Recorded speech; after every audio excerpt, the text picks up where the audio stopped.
आप सब लोगों को मेरा नमस्कार। सबसे पहले मैं महाविकास आघाड़ी के ठाकरे साहब, पवार साहब और महाराष्ट्र कांग्रेस के नेताओं को बहुत बहुत बधाई और शुक्रिया अदा करना चाहता हूं इतनी शानदार 2 दिन की मीटिंग ऑर्गेनाइज करने के लिए। ये जो इंडिया अलायंस है, ये अलायंस कुछ चंद 26, 27, 28 केवल पार्टियों का अलायंस नहीं है।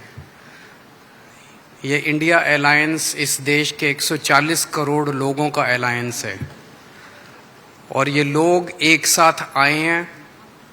देश के लोग इकट्ठे हो रहे हैं और बहुत बड़ी संख्या में लोग इकट्ठे हो रहे हैं और देश के लोग इकट्ठे हो रहे हैं 21वीं सदी के भारत का निर्माण करने के लिए। आज हमें बहुत दुख होता है कि आज हमारे देश के अंदर जो सरकार है, मोदी सरकार, मुझे लगता है कि आज़ाद भारत की सबसे भ्रष्ट सरकार और सबसे अहंकारी सरकार है।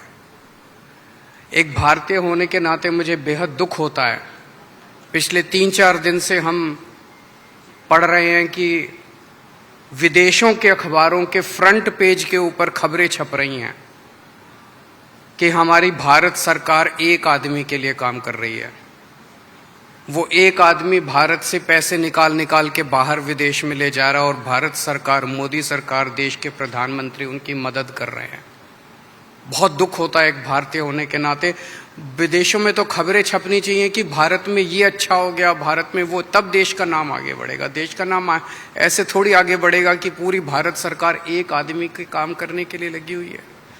आज हमारे भारत का युवा रोजगार ढूंढ रहा है, पढ़ लिख के बीए करके, बीकॉम करके, बीएससी करके रोजगार ढूंढ रहा है। उसके पास रोजगार नहीं है और वो जब सरकार के पास जाता है तो पता चलता है कि सारी सरकार एक ही आदमी के लिए काम कर रही है। सारी सरकार भ्रष्टाचार में डूबी हुई है।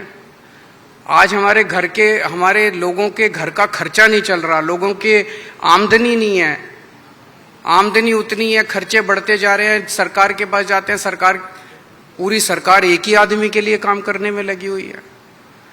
इससे ज्यादा अहंकारी सरकार आज तक कभी नहीं हुई और ये लोग अपने आप को भगवान से भी बड़ा समझने लग गए हैं और जब कोई आदमी अपने आप को भगवान से बड़ा समझने लगता है तो फिर उसका पतन भी जल्दी होता है। मुझे बेहद खुशी है कि इंडिया अलायंस में सब लोग आपस में जुड़ रहे हैं।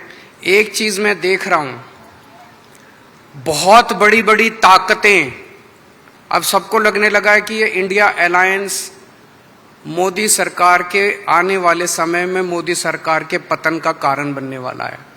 तो बहुत बड़ी बड़ी ताकतें इस इंडिया अलायंस को तोड़ने में लगेंगी, बहुत बड़ी बड़ी ताकतें।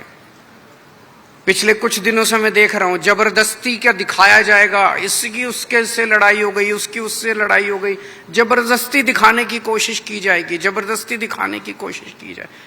मैं पिछली 3 मीटिंग अटेंड कर चुका। मैं आपको पूरी जिम्मेदारी के साथ कह सकता हूं, जितनी अच्छे से और जितने प्यार और मोहब्बत से सारी मीटिंग्स हुई हैं, किसी के साथ लड़ाई नहीं है। और यहां पे जितने लोग बैठे हैं कोई पद के लिए नहीं आया, सब 140 करोड़ लोगों के इस भारत देश को बचाने के लिए आए हैं, इसको तरक्की के रास्ते पे ले जाने के लिए आए हैं।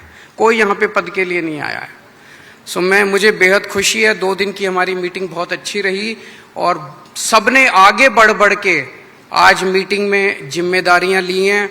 किसी ने सीट शेयरिंग करवाने की जिम्मेदारी ली है, किसी ने मीडिया की जिम्मेदारी ली है, किसी ने सोशल मीडिया की जिम्मेदारी ली है, किसी ने कैंपेन डिजाइन करने की जिम्मेदारी ली है। मुझे पूरी उम्मीद है कि आने वाले समय के अंदर पूरा भारत इकट्ठा होगा और इस अहंकारी, भ्रष्टाचारी, तानाशाही सरकार का पतन का कारण बनेगा। बहुत बहुत शुक्रिया।